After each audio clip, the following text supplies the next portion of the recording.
ආයුබෝවන් යථාර්ථවාදීව ලෝකයේ දෙස බලන්නට සත්‍ය සිදුවීම් සම්පින්ඩනයක පුවත් දිගහැරුම ශ්‍රද්ධා රූපවාහිනී 6:30 ප්‍රධාන ප්‍රවෘත්ති විකාශය සමගින් මම භාග්‍ය ධනංජය ඉල්ලගොල්ල. ප්‍රථමයෙන් අවධානය දවසේ ප්‍රධාන ප්‍රවෘත්ති සිරස්තල වෙත.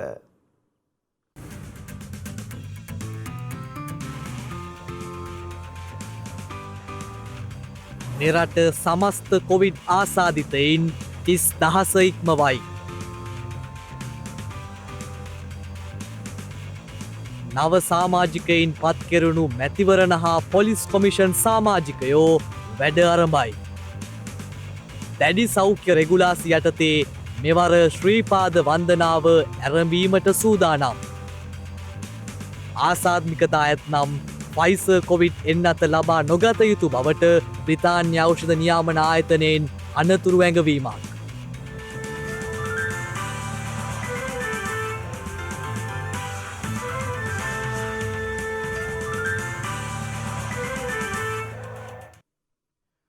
මීට සුළු මොහොතකට පෙර 2021 වසරේ අයවැයට අදාළ අවසන් ඡන්ද විමසීම වැඩි ඡන්ද 97කින් සම්මත වී තිබෙනවා.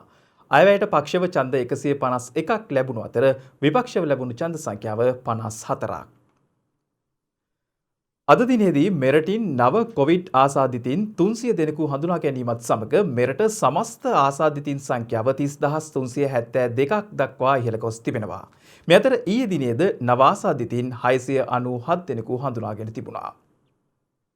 ඊයේ වාර්තා වූ ආසාදිතයින්ගෙන් 651 දෙනෙකු පෑලියගොඩ කොවිඩ් පොකුරේ ආශ්‍රිතයින් වන අතර බන්ධනාගාර කොවිඩ් පොකුරේ ආසාදිතයින් 43 දෙනෙකුද හඳුනාගත් බවයි රජයේ ප්‍රවෘත්ති දෙපාර්තමේන්තුව සඳහන් කළේ. ඒ අනුව මිනුවන්ගොඩ පෑලියගොඩ සහ බන්ධනාගාර කොවිඩ් පොකුරේ ආසාදිතයින් සංඛ්‍යාව 26516ක් දක්වා ඉහළ ගොස් තිබෙනවා. එමෙන්ම කැනඩාවේ සිට පැමිණි දෙදෙනෙකු සහ පාකිස්තානයේ සිට පැමිණි එක් අයෙකුද කොවිඩ් ආසාදිතයින් ලෙස ඊයේ හඳුනා ගැනුණා.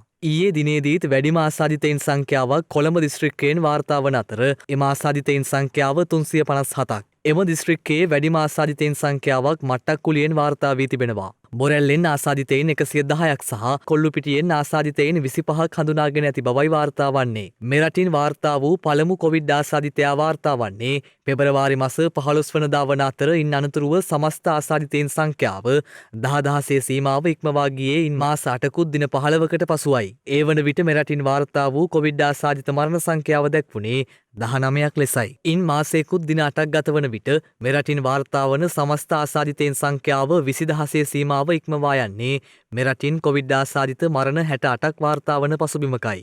කොවිඩ් වෛරසයේ ව්‍යාප්තිය වේගවත් කරමින් මෙරට තෙවන ආසාදිතයින් දසදහස වාර්තා වීම සඳහා ගත වී ඇත්තේ දින 17ක කාලයක් පමණක් වීම විශේෂත්වයක්.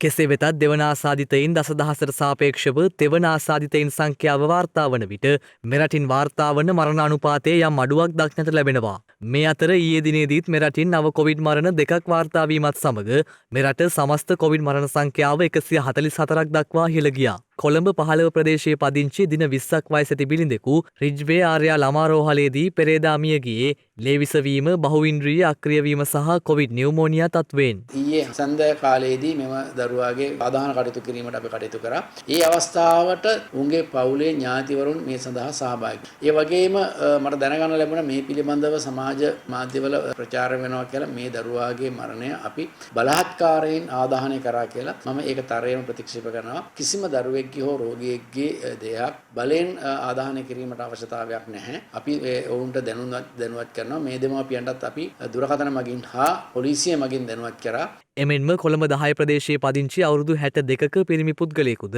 මුල්ලේරියාව මූලික රෝහලේදී ඊයේ මිය ගොස් ඇති බවයි රජයේ ප්‍රවෘත්ති දෙපාර්තමේන්තුව සඳහන් කළේ.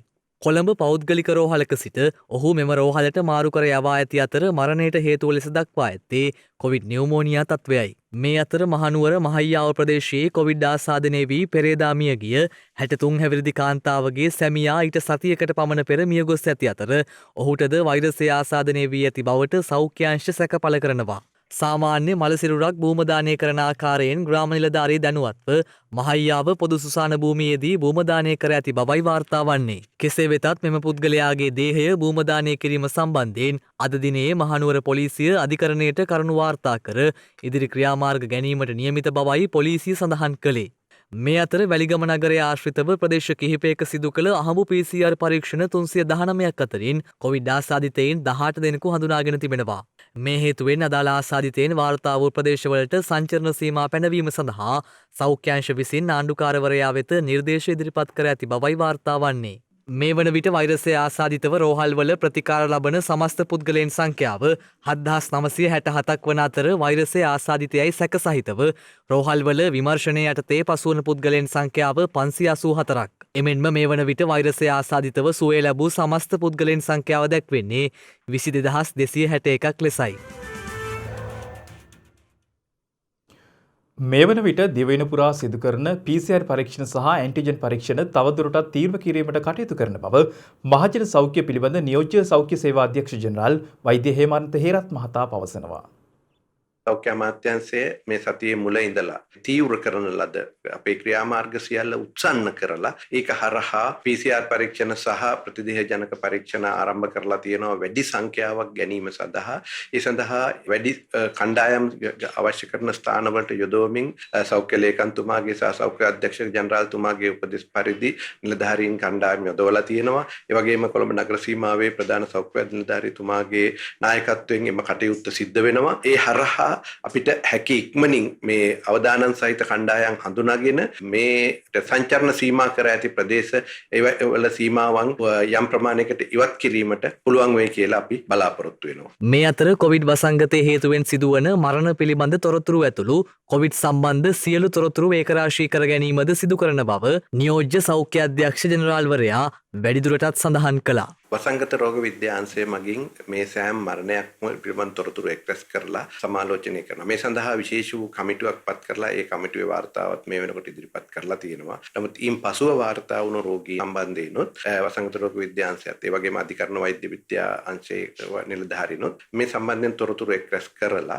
ඒක හරහා ලබා ගන්නා තොරතුරු අපි ඉදිරි පාලන කටයුතු සඳහා හැම විටම යොදා ගන්නවා. උදාහරණයක් ඇටියට අපි මේ බෝ නොවන රෝගීන් වැඩි සංඛ්‍යාවක් වාර්තා වීමත් එක්ක අපි ඒ අයට ප්‍රතිකාර කිරීම සඳහා එම නිවෙස් වලටම එහෙම නැත්නම් ඒ තමන් පදිංචි ප්‍රදේශ වලටම වෛද්‍ය කණ්ඩායම් යවමින් අවශ්‍ය කටයුතු කරා වගේ තවත් කරුණු ගණනාවක් මේ විශ්ලේෂණය හරහා ලැබෙන තොරතුරුත් එක්ක අපේ ක්‍රමෝපායන් වෙනස් කිරීම සඳහා ඒ වගේම ඒවා නැවත දිශාගත කිරීම සඳහා ඒ තොරතුරු අපි ලබා ගන්නවා. ඊයේ දිනේ කොළඹ හුදකලා කර ඇති මහල් නිවාස සංකීර්ණ කිහිපයක් ආශ්‍රිතව සිදු කරනු ලැබූ PCR සහ ඇන්ටිජන් පරීක්ෂණවල ප්‍රතිඵල විශ්ලේෂණය කිරීමෙන් පසු එම මහල් නිවාස සංකීර්ණවල හුදකලා තත්ත්වය සම්බන්ධයෙන් තීරණ ගැනීමට නියමිත බව පොලිස් මාධ්‍ය ප්‍රකාශක නියෝජ්‍ය පොලිස්පති අජිත් රෝහණ මහතා පවසනවා. කොළඹ නගරේ පොලිස් බල ප්‍රදේශ 9ක් සහ ඒ වගේම අනිකුත් ප්‍රදේශවල ග්‍රාම සේවක වසම් 25ක් ආශ්‍රිතව ක්‍රියාත්මක වන හුදෙකලා නියෝගය තවදුරටත් ක්‍රියාත්මක වෙනවා. විශේෂයෙන්ම ඊයේ දිනේදී කොළඹ නගරයේ ආශ්‍රිත බොහෝ මහල් නිවාසවල PCR පරීක්ෂණ ඒ වගේම ඇන්ටිජන් පරීක්ෂණ සිදු කරනු ලැබුවා. ඒ සම්බන්ධ ප්‍රතිඵල ලැබීමට නියමිතව තිබෙනවා. ඒ නිසා මේ PCR පරීක්ෂණ සිදු කර ප්‍රතිඵල ලබා ගන්නේ ඒ ප්‍රදේශවලින් ආසාදිතයින් එහෙම නැත්නම් අණු පොකුරු නිර්මාණය වෙන්නේ නැත්නම් අපිට පුළුවන් වෙනවා ඒ ප්‍රදේශ මුදා හැරීම සඳහා. ඒ නිසා විශේෂයෙන්ම එම ප්‍රදේශ ජනතාවගෙන් අපි කාරුණිකව තවදුරටත් ඉල්ලා සිටිනවා. ඔබ යම් යම් අඩුපාඩු මැද ඒ වගේම ඊටාම කැපවීමෙන් දීර්ඝ කාලයක් මේ තම නිවාසවලම රැඳී සිටියා.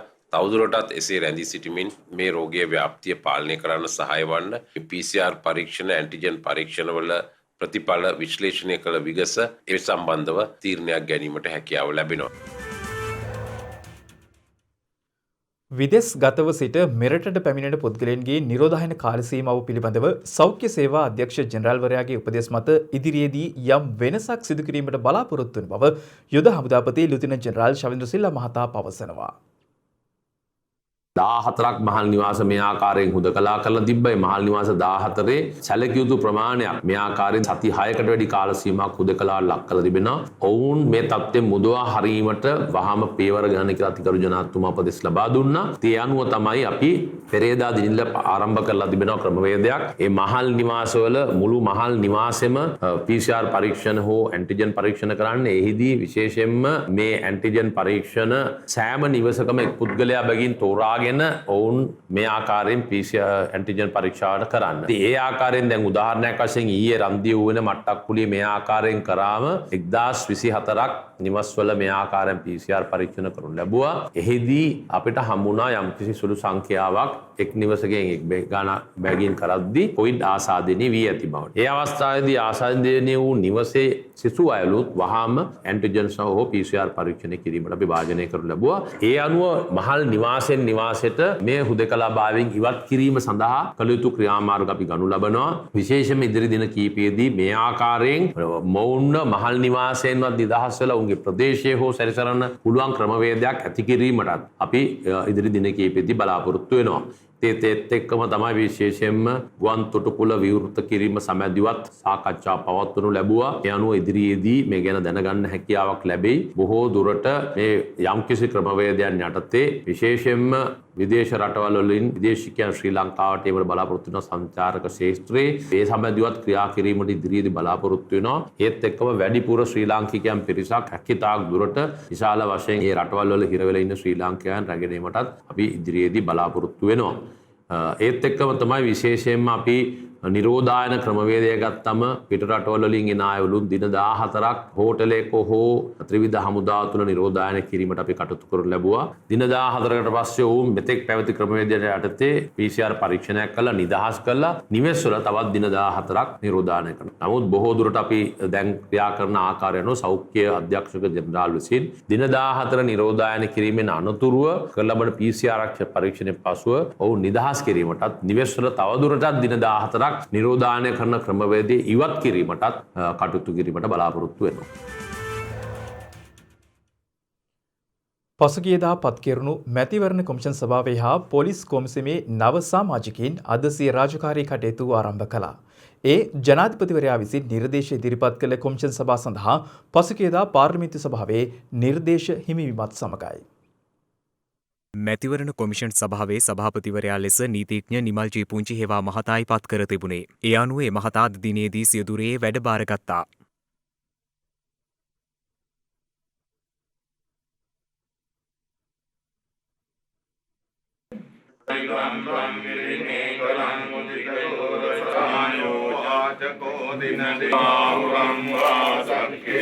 එමෙන්ම තවත් සමාජිකින් සිව් දෙනෙකුද මැතිවරණ කොමිෂන් සභාව නියෝජනය කරනු ලබන අතර එම්.එම්. මොහොමඩ් එස්.බී. දිවාරත්න KPP පතිරට සහ ජීවන් ත්‍යාගරාජ යන මහත්වරුනුයි එම සෙසු සමාජිකින් වන්නේ. මැතිවරණ කොමිසමේ නව සමාජිකයන් හැටියට අපි 5 දෙනෙක් වැඩ ආරම්භ කරලා තියෙනවා. මේ 5 දෙනා මැතිවරණ ක්‍රියාවලිය හා සම්බන්ධ ඒ ක්‍රියාකාරකම් වලදී විවිධ ක්ෂේත්‍රවල අත්දැකීම් තියෙන අය නිසා අපි විශ්වාස කරනවා මේ මැතිවරණ කොමිසමට ව්‍යවස්ථාපිතව පැවරිච්ච කාර්යභාරයක් තියෙනවා. ඒ ව්‍යවස්ථාපිත කාර්යභාරය වඩා හොඳින් ක්‍රියාත්මක කරන්න ජනතාවගේ යහපතට හේතු වන ආකාරයට පුළුවන් වෙයි කියන විශ්වාසය අප තුළ තියෙනවා. මේ ක්‍රියාවලියේදී මැතිවරණ කොමිසම සමග තල් බැඳ ගන්න එහා සමාන ක්‍රියා කරන්න ඕන තව ප්‍රධාන පාර්ශ්වයන් කිහිපයක්.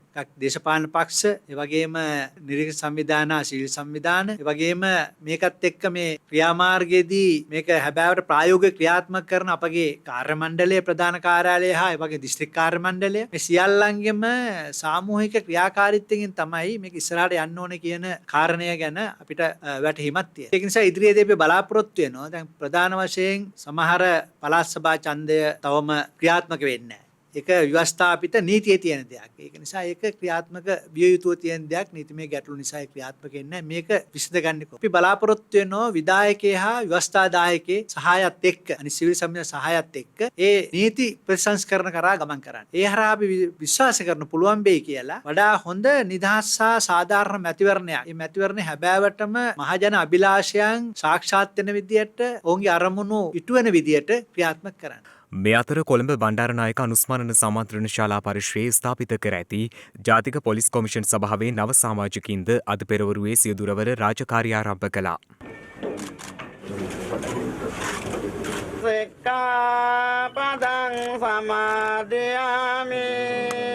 පොලිස් කොමිසමේ සභාපතිවරයා ලෙස පත් කෙරුණේ හිටපු පොලිස්පතිවරයෙකු චන්ද්‍රා පෙරේරා මහතායි.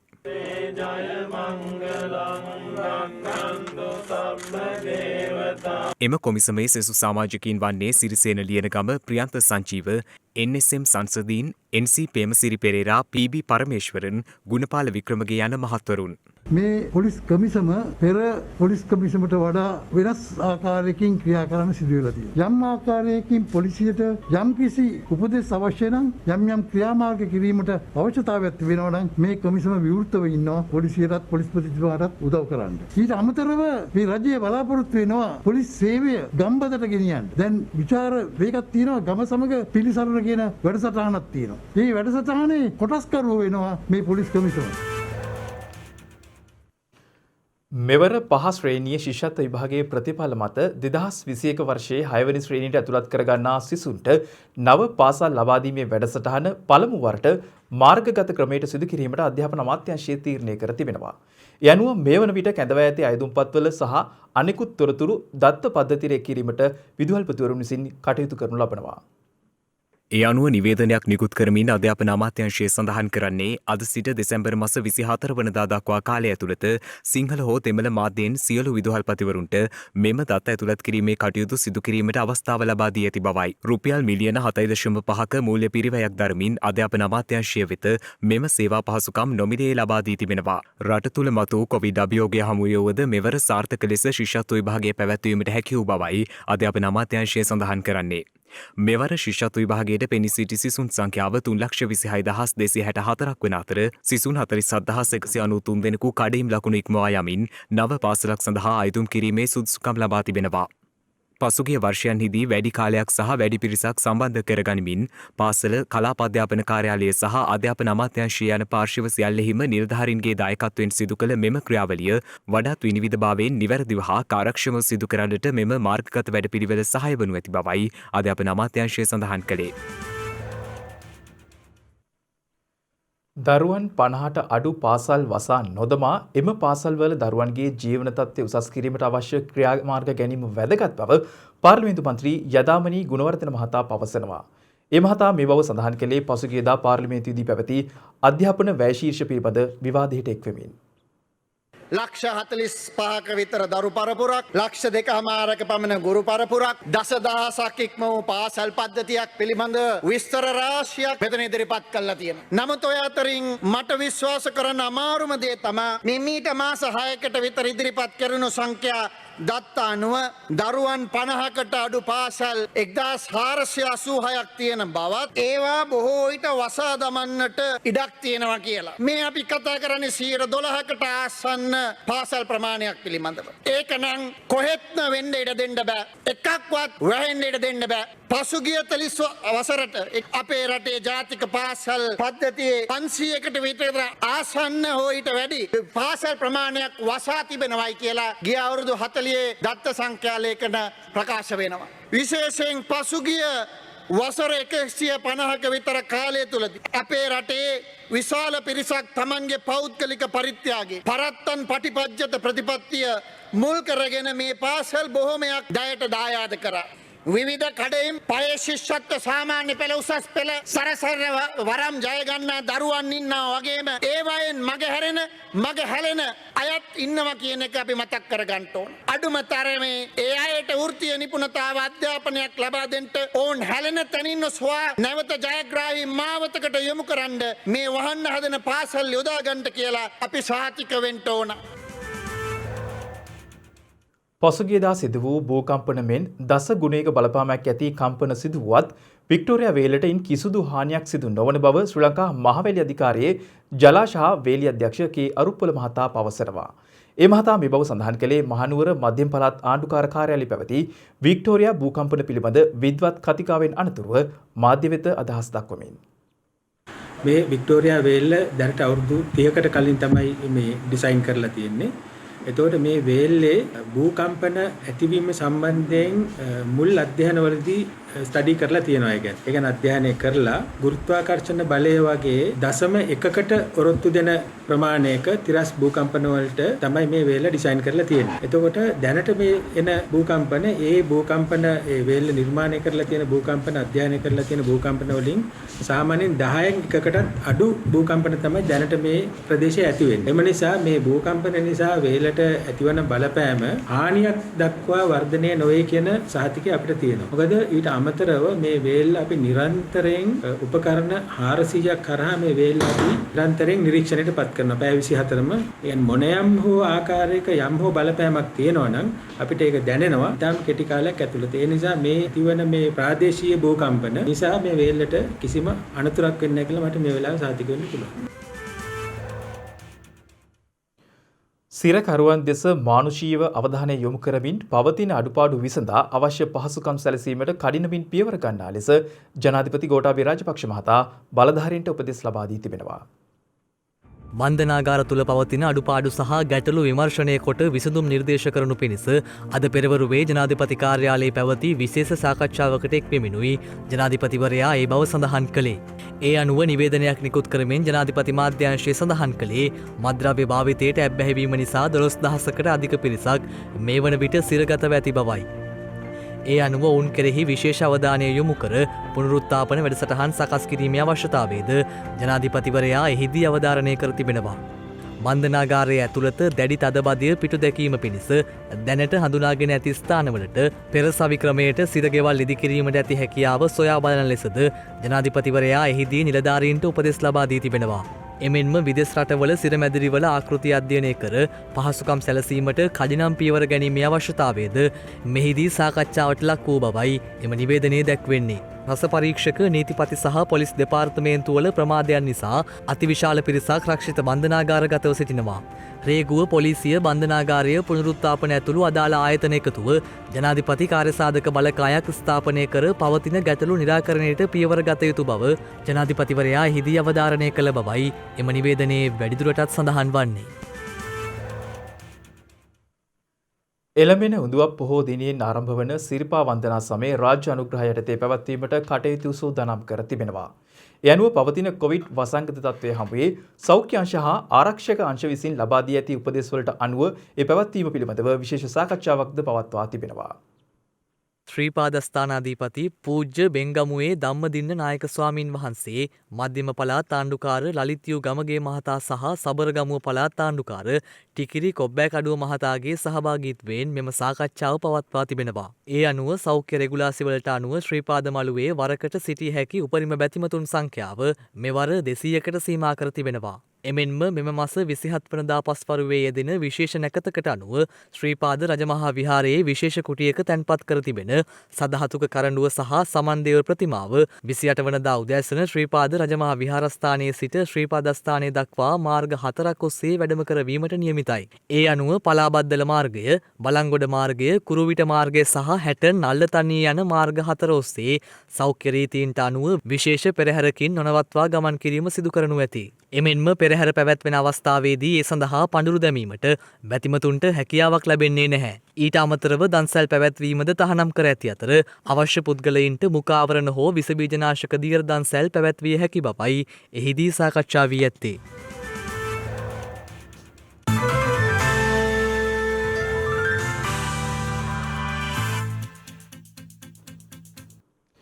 දැන් අවධානය විදේශ පුවත් වෙත.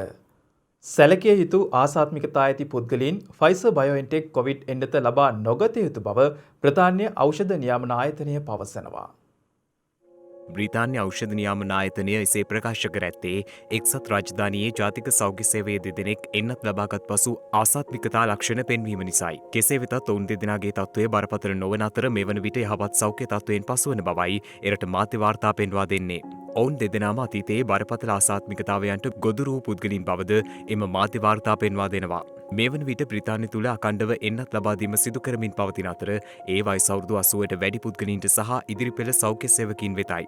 මෙම එන්නත හදිසි භාවිතය සඳහා අනුමැතිය ලබා දුන් ලොව පළමු රට වන්නේ බ්‍රිතාන්‍යයි. පසුගිය මාර්තු මාසයේදී ෆයිසර් සහ බයෝඑන්ටෙක් සමාගම් එක්ව කොවිඩ් වෛරසයට එරෙහිව සටන් කිරීම සඳහා මෙම එන්නත් නිෂ්පාදනය කිරීම ආරම්භ කළේ ලෝපුරා රටවල් බොහෝමයක පරීක්ෂකින්ද කොවිඩ් සඳහා ඵලදායී එන්නතක් සොයන පසුබිමකදී. සායනික මට්ටමේදී රටවල් කිහිපයක පුද්ගලීන් 44,000ක් පමණ යොදාගෙන මෙම එන්නතේ ක්‍රියාකාරීත්වය පරීක්ෂා කළා. එහිදී තහවුරු වූයේ කොවිඩ් මර්ධනය සඳහා 95%ක ඵලදායීතාවක් ඇති බවයි. මේ අතර කොවිඩ් වෛරස ව්‍යාප්ත වූ දින සිට ලොව එක් රටකින් දිනක් තුළ වාර්තා වූ වැඩිම කොවිඩ් මරණ සංඛ්‍යාව යළිත් ඇමරිකාවෙන් වාර්තා වී තිබෙනවා. ඒ අනුව ගත වූ පැය 24 තුළ ඇමරිකාවෙන් නව මරණ 3243ක් වාර්තා වී ඇති බවයි විදෙස් මාධ්‍ය වාර්තා පෙන්වා දෙන්නේ. ඒ සමගම මේ වන විට ඇමරිකාවේ සමස්ත මරණ සංඛ්‍යාව 2,96,698ක් දක්වා ඉහළ ගොස් තිබෙනවා. එමෙන්ම ගත වූ පැය 24 තුළ නව ආසාදිතයින් 2,25,441ක් වාර්තා වී ඇති අතර මේ වන විට ඇමරිකාවේ වාර්තා වන සමස්ත ආසාදිතයින් සංඛ්‍යාව 1,58,42,042ක් ලෙසයි දැක්වෙන්නේ. මේ අතර ස්පානයේ බාසිලෝනා සත්ව උද්‍යානයේ සිංහයින් සිව් දෙනෙකුට COVID-19 වැළඳී තිබෙනවා. එහි සිටින සිංහ දෙනුවන් තිදෙනෙකුද ඒ අතර වන බවයි විදෙස් මාධ්‍ය වාර්තා කරන්නේ. සත්වෝද්‍යාන සේවකින් එම සතුන් අසනීප ගතියකින් සිටින ආකාරය දැක සිදු කළ පරීක්ෂණකින් අනතුරුව එම සතුන් ආසාදිත බව තහවුරු කරගෙන තිබෙනවා. එමෙන් මෙම සත්වෝද්‍යානයේ සේවකින් දෙදෙනෙක්ද කොවිඩ් ආසාදිතයින් ලෙස හඳුනාගෙන ඇති බවයි විදෙස් මාධ්‍ය වාර්තා කරන්නේ. මීට පෙර පසුගිය අප්‍රේල් මාසයේ ඇමරිකාවේ නිව්යෝක් නගරයේ බ්‍රොන්ක්ස් සත්වෝද්‍යානයේ කොටි සිව් දෙනෙක්ට සහ සිංහයින් තිදෙනෙක්ට කොවිඩ් වැළඳී තිබූ අතර එවැනි සිදුවීමක් වාර්තා වූ දෙවැනි අවස්ථාව ලෙසයි මෙය සැලකෙන්නේ.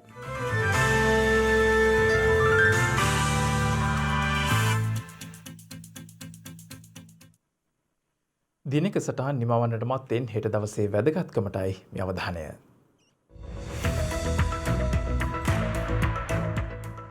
හෙට දෙසැම්බර් මස 11 වනදා දෙවන ලෝක යුද්ධයෙන් පසුව දරුවන්ට මානුෂීය සහන සැලසීම සඳහා එක්සත් ජාතීන්ගේ සංවිධානය විසින් එක්සත් ජාතීන්ගේ ජාත්‍යන්තර ළමා හදිසි අරමුදල හෙවත් යුනිසෙෆ් සංවිධානය ආරම්භ කර ඇත්තේ 1946 දෙසැම්බර් මස 11 වන දිනයි. යුනිසෙෆ්හි ක්‍රියාකාරකම් අතරට ප්‍රතිශක්තිකරණ හා රෝග වැළැක්වීම, HIV ආසාදනය වූ දරුවන්ට සහ මව්පියන්ට ප්‍රතිකාර ලබාදීම, ළමා හා මාතෘ පෝෂණය වැඩිදියුණු කිරීම, සනීපාරක්ෂාව වැඩිදියුණු කිරීම, අධ්‍යාපනය ප්‍රවර්ධනය කිරීම සහ ආපදාවන්ට ප්‍රතිචාර වශයෙන් හදිසි සහන ලබාදීම ඇතුළත් වී තිබෙනවා. කඳුකරයේ ඇති වැදගත්කම පිළිබඳව දැනුවත් කිරීම, කඳුකර සංවර්ධනයේ ඇති අවස්ථාවන් සහ අවහිරතා ඉස්මතු කිරීම සහ ලෝපුරා කඳුකර ජනයා සහ පරිසරය තුළ ධනාත්මක වෙනසක් ඇති කිරීම වෙනුවෙන් නම් කරන ලද ජාත්‍යන්තර කඳුකර දිනය දෙසැම්බර් මස 11 වන දිනට එනම් හෙට දිනට යෙදී තිබෙනවා. එම දිනය 2003 දී එක්සත් ජාතීන්ගේ සංවිධානය විසින් නම් කර ඇත්තේ.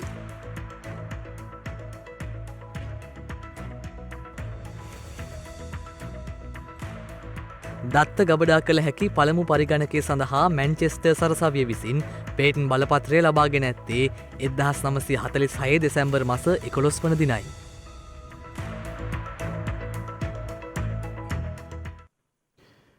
ඒත් සමගින් ශ්‍රද්ධාරූපවාහිනී ප්‍රධාන ප්‍රවෘත්ති විකාශය නිමාවට පත්වෙනවා. හමුවෙමු හෙටත් සවස 6:30ට. තෙරුවන් සරණයි. නමෝ බුද්ධාය. මෙවැනි වැදගත් පුවත් නැරඹීම සඳහා ශ්‍රද්ධා TV News YouTube channel එක subscribe කර සීනුව සලකුණ වන්න.